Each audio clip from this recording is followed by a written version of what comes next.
Hey guys, I'm looking amazing. I'm gonna put you in my holder so we're not jumbled. Welcome on to my live that I'm gonna do every Monday at 10 a.m. Say hi. Tell me you're on. If you're watching on the replay, tell me you watched it on the replay.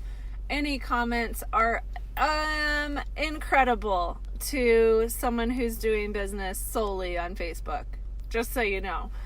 Did you know your hearts and comments actually bring my live back up to the top of the status feed? So that's huge. So I see a couple people on. Say hi.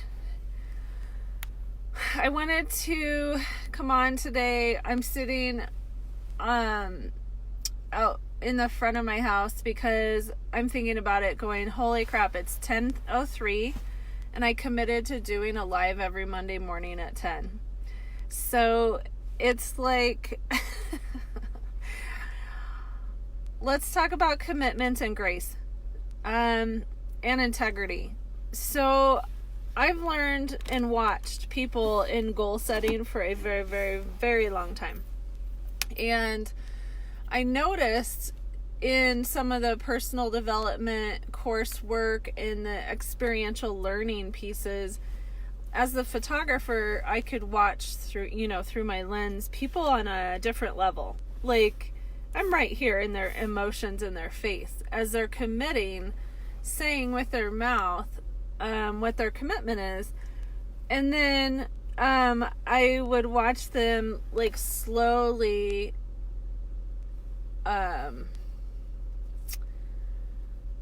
get real slippery with their commitments. Hey guys, welcome on.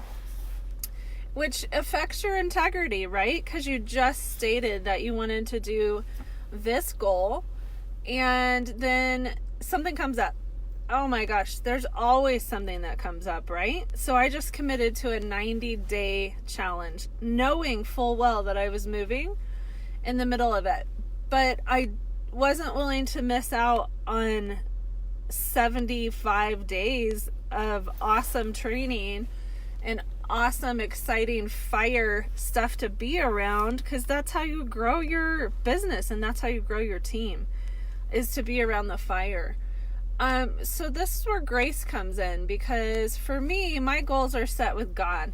And if they aren't set with God, then it's me toiling in pain to try and accomplish a goal, and it's not even His will necessarily, and it's painful as hell.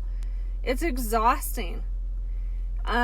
Or I can set a goal with God and go through the trust faith process, which is painful as hell. It's horrible to trust God for everything. What does that even mean? It means to get up and have relationship. Your best friend. He's totally my best friend. This is probably the closest.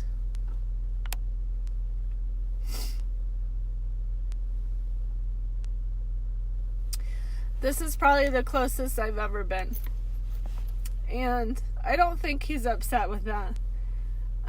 So when you're in a trial, like dig into your faith.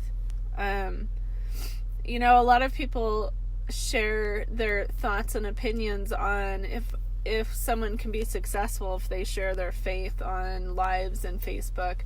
And you know what?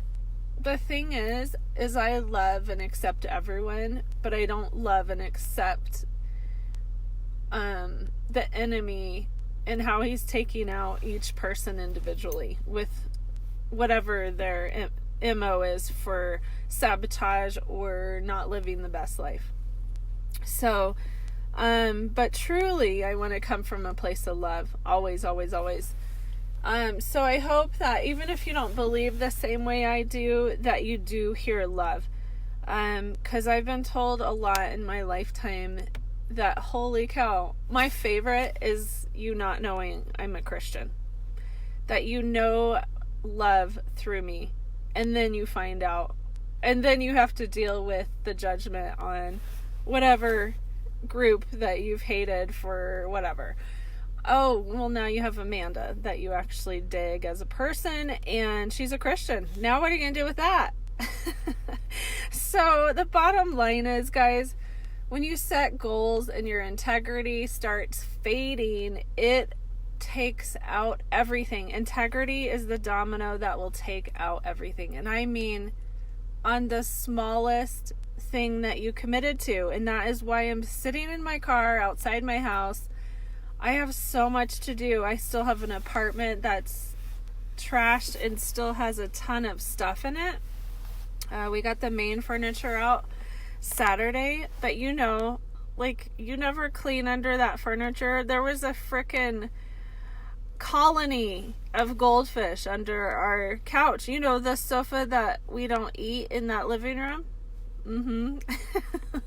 I think there was more popcorn under the couch than there was in any bowl that we've had. So welcome on, guys. Thanks for coming on.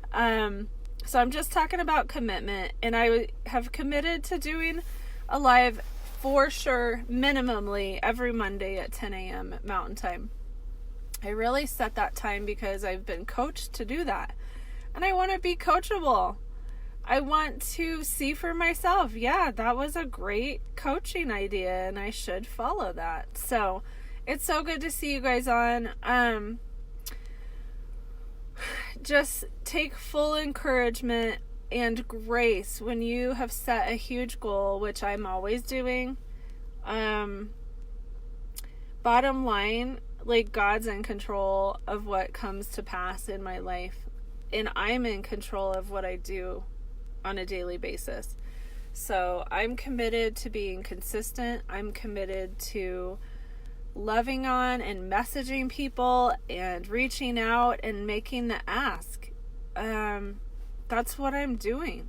And so I'd love for you to stick around and be a part of it. I'd love for you to be involved in just supporting what I'm doing, and I'd love to hear what you're doing. If I can support it, I absolutely will. I have a huge call on my life, and it's always been to love people and support people, but I've always tried to make it harder than that or more profound. And the bottom line is, I've always been in my calling and yet haven't accepted it as enough. And today I read in my devotionals today that I really got loud and clear that I'm just called to be passionately loving toward human beings. And the second you state that out loud, you better believe every single annoying human being on the earth will affect me in some way just to test if I truly want to be that loving.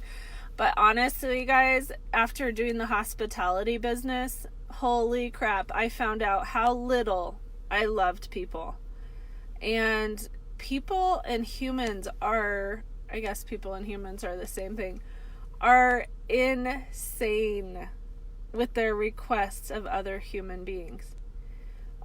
So if I can give you anything today, I've somewhat rabbit trailed off my subject matter, but I want to encourage you to stop, complete your commitment, and then go about your day. So what have I committed to? I've committed to having quiet time every morning, and I've done that successfully for probably never in my life until this last year, for probably a year straight. People ask me, well, how are you bouncing back? How do you not have PTSD? How are you not bitter, angry old hag? I